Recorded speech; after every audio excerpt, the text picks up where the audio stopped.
बृहस्पतिवार व्रत कथा सुनते हैं। एक समय की बात है कि भारतवर्ष में एक राजा राज्य करता था। वह बड़ा प्रतापी और दानी था। वह नित्य प्रतिदिन मंदिर में दर्शन करने जाता था। वह ब्राह्मण और गुरु के सेवा किया करता था।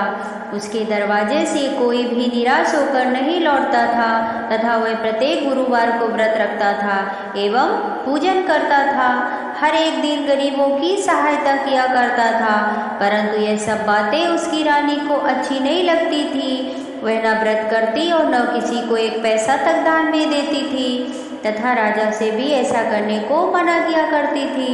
एक समय की बात है कि राजा तो शिकार खेलने वन को गए हुए थे। घर पर रानी और दासी थी।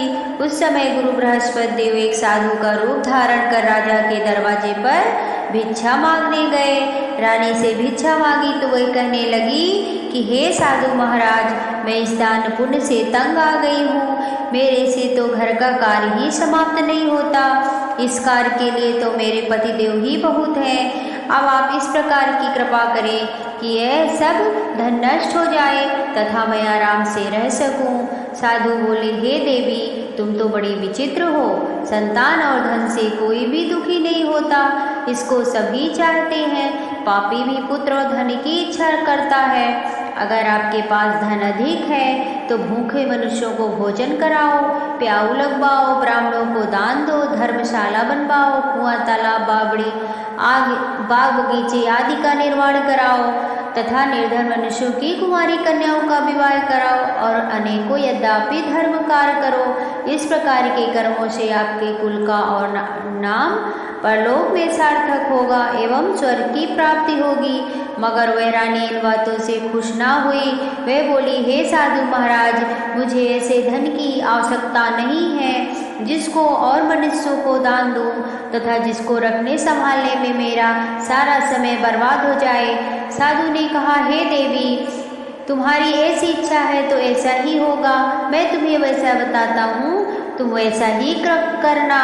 बृहस्पतिवार के दिन घर को गोबर से लीपना, अपने केशों को धोना, केशों को धोते समय स्नान करना, राजा से कहना वह हजामत करवावे, भोजन में मांस मत रखाना, कपड़ा धोबी के यहाँ धुलने डालना। इस प्रकार 7 बृहस्पतिवार करने से तुम्हारा सब धन नष्ट हो जाएगा। कहकर साधु वहाँ से अंतर ध्यान हो गए। रानी ने साधु के कहने के अनुसार वैसा ही किया। 3 बृहस्पतिवार ही बीते थे कि उसका सब धन संपत्ति नष्ट हो गया और भोजन के लिए दोनों समय परिवार तरसने लगा तथा संसारिक भोगों से दुखी रहने लगा।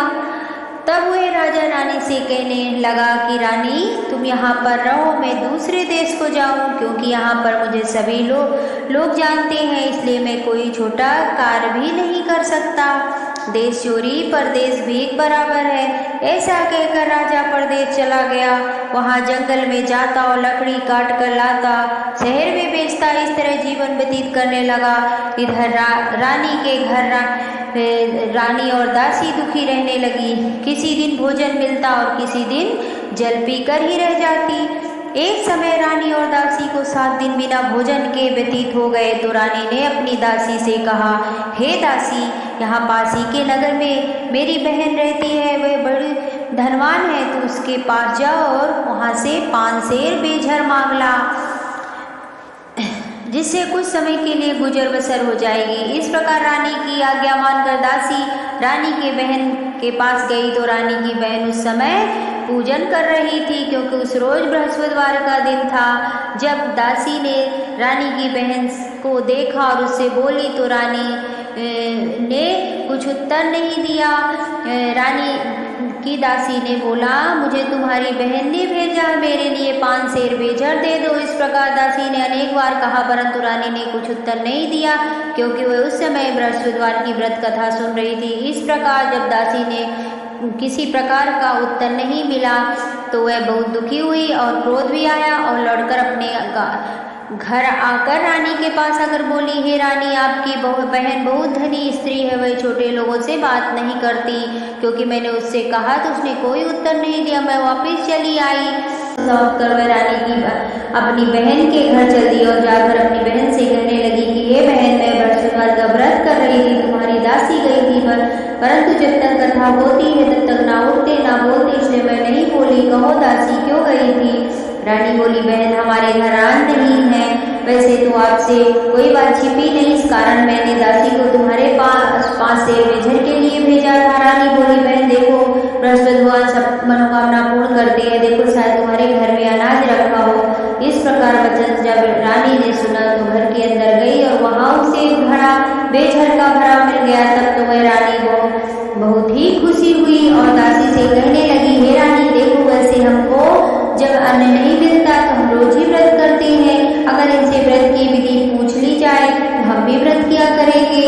तब उस रानी ने अपनी बहन से पूछा कि हे बहन, बृहस्पतिवार के व्रत में चना की दाल मुनक्का से विष्णु भगवान का केले की जड़ से पूजन करे तथा दीपक जलावे, पीला भोजन करे तथा कहानी सुने।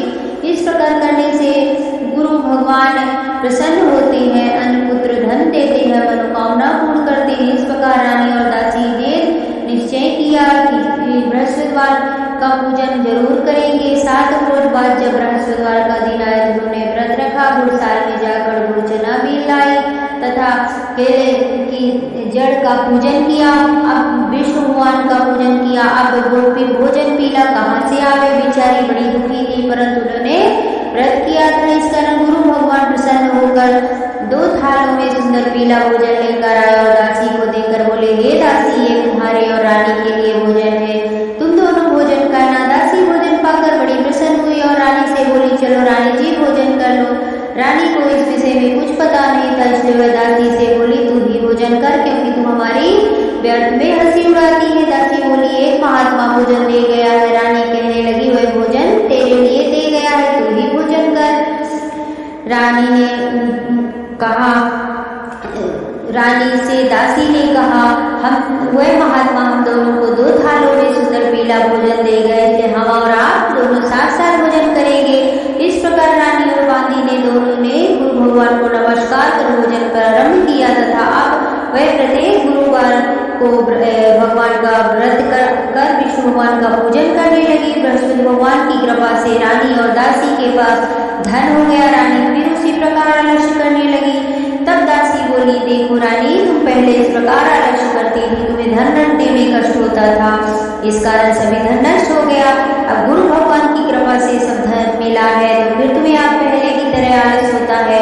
बड़ी मुसीबतों के बाद तुमने यह धन पाया, इसलिए हमें दान पुण्य कराना चाहिए, भूखे मनुष्यों को भोजन कराना चाहिए, प्याऊ लगवाना चाहिए, कुआं तालाब बावड़ी आदि का निर्माण कराना चाहिए, मंदिर पाठशाला बनवा कर कुंवारी कन्याओं का विवाह करवाना चाहिए, धन को शुभ कार्यों में खर्च करना चाहिए, जिससे हमारे कुल का यश बढ़े तथा स्वर्ग की प्राप्ति हो और पितर भी प्रसन्न हो गए। रानी ने इसी प्रकार के कर्म करने प्रारंभ किए तो काफी यश फैलने लगा। एक दिन रानी और दासी विचार करने लगी, न जाने राजा किस दशा में होंगे, उनकी कोई खोज खबर नहीं आई। गुरु भगवान से उन्होंने प्रार्थना की और भगवान ने रात्रि में राजा को स्वप्न में कहा, हे राजा उठ, तेरी रानी तुझको याद करती है, अपने देश को चला जा। राजा प्रातः उठा और विचार करने लगा, स्त्री जाति खाने और पहनने की साथी होती है, पर भगवान की आज्ञा मानकर वह अपने नगर के लिए चलने को तैयार हुआ। इससे पूर्व जब राजा परदेश चला गया तो परदेश में दुखी रहने लगा। प्रतिदिन जंगल से लकड़ी बीन कर लाता और उन्हें शहर में बेचकर अपने दुखी जीवन को बड़ी कठिनता से व्यतीत करता था। एक दिन राजा दुखी हो अपनी पुरानी बातों को याद करके रोने लगा। तब उस जंगल में बृहस्पति एक साधु का रूप धारण कर आए और राजा के पास आकर बोले, हे लग रहा है तुम्हें सुनसान जंगल में किस चिंता में बैठे हो, मुझको बतलाओ। यह सुन राजा के नेत्रों में जल भर आया और साधु को वंदना कर बोला, हे प्रभु, आप सब कुछ जानने वाले हो। इतना कहकर साधु अपनी संपूर्ण कहानी सुना दी। महात्मा दयालु होते हैं। वे राजा से बोले, हे राजा, तुम्हारी स्त्री ने बृहस्पति देव का अपराध किया था, जिस कारण तुम्हारी यह दशा हुई। अब तुम किसी प्रकार की चिंता मत करो, भगवान तुम्हें पहले से अधिक धन देगा। देखो, तुम्हारी स्त्री ने बृहस्पति भगवान का व्रत प्रारंभ कर दिया है और अब तुम मेरा कहा मानकर बृहस्पतिवार को व्रत करके चने की दाल जल के लोटे में डाल कर केले के जड़ का पूजन करो।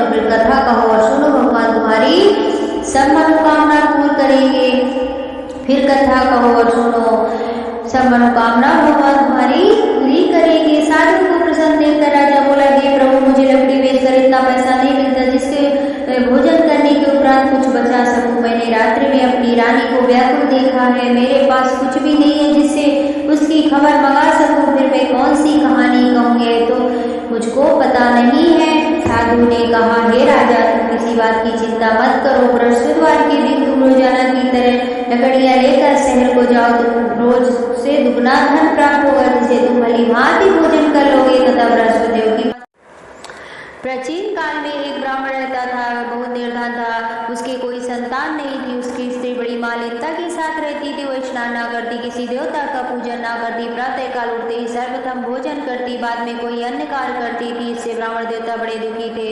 बेचारे बहुत कुछ कहते थे, किंतु उसका कोई परिणाम न निकलता। भगवान की कृपा से ब्राह्मण की स्त्री के कन्या रूपी रत्न पैदा हुई। वह कन्या अपने पिता के घर में बड़ी होने लगी। वह बालिका प्रातः स्नान करके विष्णु भगवान का जाप करने लगी, बृहस्पतिवार का व्रत करने लगी, अपने पूजा पाठ को समाप्त करके स्कूल जाती और अपनी मुट्ठी में जौ भर के ले जाती और पाठशाला के माल में डालती जाती। वही जौ स्वर्ण के हो जाते तो लौटते समय उनको बीन कर ले आती थी। एक दिन वह बालिका सूप में उन सोने के जौ को पटक कर साफ कर रही थी, तो उसकी माँ ने देख लिया और कहा, हे बेटी, सोने के जौ को पटकने के लिए सोने का सूप भी तो होना चाहिए। दूसरे दिन गुरुवार था। इस कन्या ने व्रत रखा और बृहस्पतिदेव से प्रार्थना करके कहा, हे प्रभु, मैंने आपकी पूजा सच्चे मन से की हो तो मेरे लिए सोने का सूप दे दो। बृहस्पतिदेव ने उसकी प्रार्थना स्वीकार कर ली।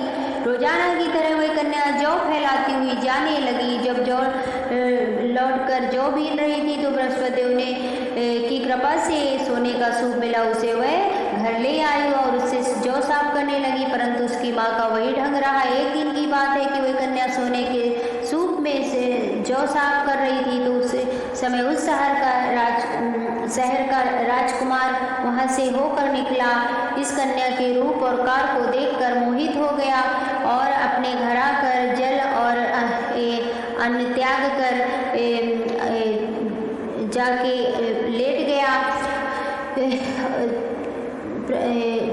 उदास होकर लेट गया। राजा को जब इस बात का पता लगा तो अपने प्रधानमंत्रियों के साथ अपने पुत्र के पास गए और बोले, हे बेटा, तुम्हें किस बात का कष्ट है? किसी ने अपमान किया है तो कोई कारण है सो कहो, मैं वही कार्य करूंगा जिससे तुम्हें प्रसन्नता हो। अपने पिता की राजकुमार ने बातें सुनी तो वह बोला, हे पिताजी, मुझे आपकी कृपा से किसी बात का दुख नहीं है, किसी ने मेरा अपमान नहीं किया, परंतु मैं उस लड़की के साथ विवाह करना चाहता हूँ जो सोने के सूप में सोने के जौ साफ कर रही थी। वह सुन राजा आश्चर्य में पड़ा और बोला, हे बेटा, इस तरह की कन्या का पता तुम्हें लगाओ, मैं उसके साथ तुम्हारा विवाह अवश्य करवा दूंगा। राजकुमार ने उस लड़की के घर का पता बतलाया तो उस लड़की के घर गए और ब्राह्मण की कन्या का विवाह राजकुमार के साथ संपन्न हो गया। कन्या के घर से जाते ही पहले की भांति उस ब्राह्मण के देवता के घर में गरीबी का निवास हो गया। अब भोजन के लिए भी अन्न बड़ी मुश्किल से मिलता था। एक दिन दुखी होकर ब्राह्मण देवता अपनी पुत्री के पास गए। बेटी, किसने पिता की दुखी अवस्था को देखा और तुम अपनी माँ का समाचार पूछा?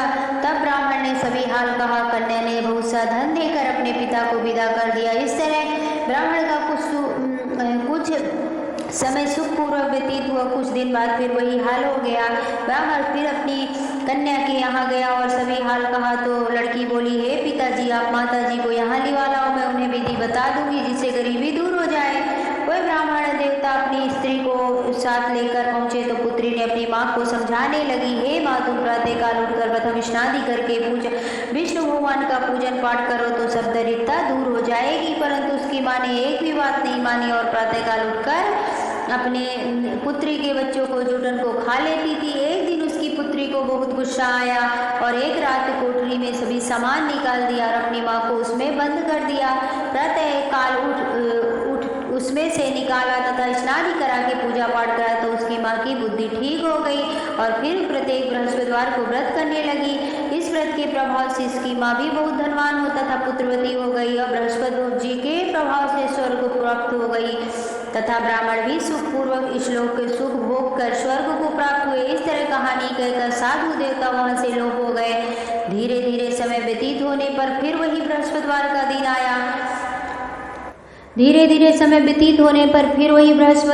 दिन आया। राजा जंगल से लकड़ी काट कर किसी शहर में बेचने गया, उसे उस दिन से और दिन से अधिक धन मिला। राजा ने चना गुड़ आदि लाकर बृहस्पतिवार का व्रत किया। उस दिन से उसके सभी क्लेश दूर हो गए। परंतु जब दोबारा गुरुवार का दिन आया तो बृहस्पतिवार का व्रत करना भूल गया। इस कारण बृहस्पति भगवान नाराज हो गए। उस दिन उस नगर के राजा ने विशाल यज्ञ का आयोजन किया तथा शहर में यह घोषणा करवा दी कि कोई भी मनुष्य अपने घर भोजन ना बनावे, ना आग जलावे, समस्त जनता मेरे यहाँ भोजन करने आवे। अगर इस आज्ञा को जो ना मानेगा उसके लिए फांसी की सजा दी जाएगी। इस तरह की घोषणा संपूर्ण नगर में करवा दी गई। राजा की आज्ञा अनुसार शहर के सभी लोग भोजन करने गए, लेकिन लकड़हारा कुछ देर से पहुंचा, इसलिए राजा उसको अपने साथ लिवा ले गए और ले जाकर भोजन करा रहे थे तो रानी की दृष्टि उस खूंटी पर पड़ी जिस पर उसका हार लटका हुआ था। वह वहां दिखाई नहीं दिया। रानी ने निश्चय किया कि मेरा हार इस मनुष्य ने चुरा लिया है। उसी समय सैनिक बुलाकर उसको जेल खाने में डलवा दिया। जब राजा ने जेल खाने में गया तो बहुत दुखी होकर विचार करने लगा कि न जाने कौन से पूर्व जन्म के कर्म से मेरे लिए यह दुख प्राप्त हुआ है, और उसी साधु को याद करके रोने लगा जो कि जंगल में मिला था। उसी समय तत्काल बृहस्पति देव साधु के रूप में प्रकट हो गए और उसकी दशा को देखकर कहने लगे, अरे मूर्ख, तूने बृहस्पति देवता की कथा नहीं कही, इसी कारण तुम्हें दुख प्राप्त हुआ है। अब तुम चिंता मत करना, बृहस्पतिवार के दिन जेल खाने के दरवाजे पर 4 पैसे पड़े मिलेंगे, उनसे तू बृहस्पति देव की पूजा करना, तेरे सभी कष्ट दूर हो जाएंगे। बृहस्पतिवार के रोज उसे 4 पैसे पड़े मिले। राजा ने कथा कही और उसी रात्रि को बृहस्पति देव ने उस नगर के राजा को स्वप्न में कहा, हे राजा, तुमने जिस आदमी को जेल खाने में बंद कर दिया वह निर्दोष है, वह राजा, उसे छोड़ देना। रानी का हार उसी खूंटी पर लटका हुआ है। अगर तू ऐसा नहीं करेगा तो मैं तेरे राज्य को नष्ट कर दूंगा। इस तरह की रात्रि को स्वप्न को देखकर राजा प्रातःकाल उठा और खूंटी पर हार टंगा देखकर लकड़हारे को बुलाकर क्षमा मांगी तथा राजा को योग सुंदर वस्त्र आभूषण देकर विदा किया। गुरुदेव की आज्ञा अनुसार राजा अपने नगर को चल दिया। राजा जब नगर के निकट पहुंचा तो उसे बड़ा ही आश्चर्य हुआ। नगर में पहले से अधिक बाग, तालाब हुए तथा बहुत सी धर्मशालाएं, मंदिर आदि बने हुए थे। राजा ने पूछा, किसका बाग और धर्मशाला है? तब नगर के सब लोग कहने लगे कि ये सब रानी और बांदी के हैं। तो राजा आश्चर्य में पड़ गया और गुस्सा भी आया। जब रानी ने यह खबर सुनी कि राजा आ रहे हैं तो उसने बांदी से कहा कि हे दासी, देख राजा हमको कितनी बुरी हालत में छोड़ गए थे, वह हमारी ऐसी हालत देखकर लौट ना जाए, इसलिए तू दरवाजे पर खड़ी हो जा। आज्ञा अनुसार दासी दरवाजे पर खड़ी हो गई और राजा आए तो उन्हें अपने साथ लिवा लाई। तब राजा ने क्रोध करके अपनी तलवार निकाली और पूछने लगे, यह बताओ यह धन तुम्हें कैसे प्राप्त हुआ है? तब उन्होंने कहा, हमें यह सब धन बृहस्पति देव के इस व्रत के प्रभाव से प्राप्त हुआ है। राजा ने निश्चय किया कि 7 रोज बाद तो सभी बृहस्पति देव का पूजन करते हैं, परंतु मैं रोजाना दिन में 3 बार कहानी कहा करूँगा तथा रोज व्रत किया करूँगा। अब हर समय राजा के दुपट्टे में चने की दाल बंधी रहती तथा दिन में 3 बार कहानी कहता। एक रोज राजा ने विचार किया कि चलो अपनी बहन के यहाँ हो आओ। इस तरह निश्चय कर राजा घोड़े पर सवार हो अपनी बहन के यहाँ चलने लगा। मार्ग में देखा कि कुछ आदमी एक मुर्दे को लिए जा रहे हैं। उससे रोककर राजा कहने लगा, अरे भैया, मेरी बृहस्पतिवार की कहानी सुन लो। वे बोले, लो हमारा तो आदमी मर गया, इसको अपनी कथा की पड़ी है। परंतु कुछ आदमी बोले, अच्छा कहो, हम तुम्हारी कथा भी सुनेंगे। राजा ने दाल निकाली और जब कथा आदि हुई कि मुर्दा हिलने लग गया और जब कथा समाप्त हो गई तो राम राम कहकर वो मनुष्य खड़ा हो गया। आगे मार्ग में उसे एक किसान खेत में हल चलाता मिला। राजा उसे देखा और कहने खूब मेहमानी की। दूसरे रोज प्रातःकाल राजा जागा तो वह देखने लगा कि सब लोग भोजन कर रहे हैं। राजा अपनी बहन से कहा कि ऐसा कोई मनुष्य है जिसने भोजन नहीं किया हो जो मेरी बृहस्पतिवार की कथा सुन ले। बहन बोली, हे भैया, यह देश ऐसा ही है, पहले यहाँ लोग भोजन करते हैं, बाद में अन्य काम करते हैं। अगर कोई पड़ोस में हो तो देख आओ। वह ऐसा कहकर देखने चली गई, परंतु उसे कोई ऐसा व्यक्ति नहीं मिला जिसने भोजन नहीं किया हो। अतः वह एक कुम्हार के घर गई जिसका लड़का बीमार था। उसे मालूम हुआ कि उसके यहाँ 3 दिन से किसी ने भोजन नहीं किया है।